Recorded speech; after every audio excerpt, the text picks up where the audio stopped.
សូមស្វាគមន៍មកកាន់ channel Dyroth Cooking ថ្ងៃនេះ channel យើងខ្ញុំមានមុខម្ហូបឆាសណ្តែកគួរសាច់ជ្រូកបង្ហាញលោកអ្នកគ្រឿងផ្សំមានសណ្តែកគួរសាច់ជ្រូកខ្ទឹមសស្ករសអំបិលប៊ីចេងនិងប្រេងខ្យង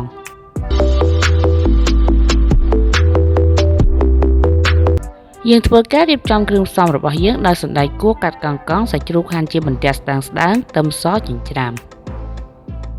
ដំបូងដាក់ខ្ទះឲ្យក្តៅបន្ទាប់មកចាក់ប្រេងឆាចូលបន្តមកទៀតដាក់ខ្ទឹមសចូល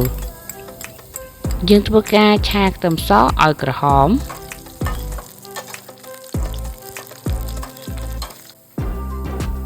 ពេលខ្ទឹមសក្រហមហើយយើងដាក់សាច់ជ្រូកចូលបន្ទាប់មកដាក់ស្ករសអំបិលប៊ីចេងនិងប្រេងខ្យងចូល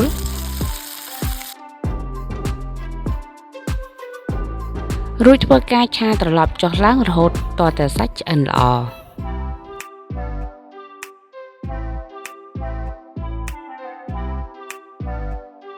បន្ទាប់មកយើងចាប់ផ្ដើមដាក់សណ្តែកគួរចូល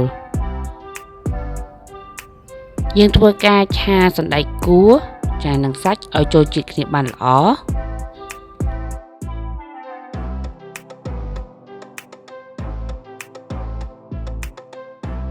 បន្ទាប់ពីឆាបានបន្តិចហើយយើងយកគ្របមកគ្រប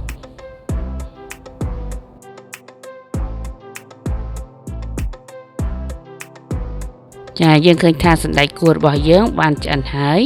ចាយើងធ្វើការកូរត្រឡប់ម្ដងទៀតជាការស្រេចមុខម្ហូបឆាសណ្តែកគួរសាច់ជ្រូកបានឆ្អិនរួចរាល់សូមចុច Subscribe និងសញ្ញារូបកណ្ដឹងដើម្បីទទួលបានវីដេអូថ្មីៗពី Channel យើងខ្ញុំ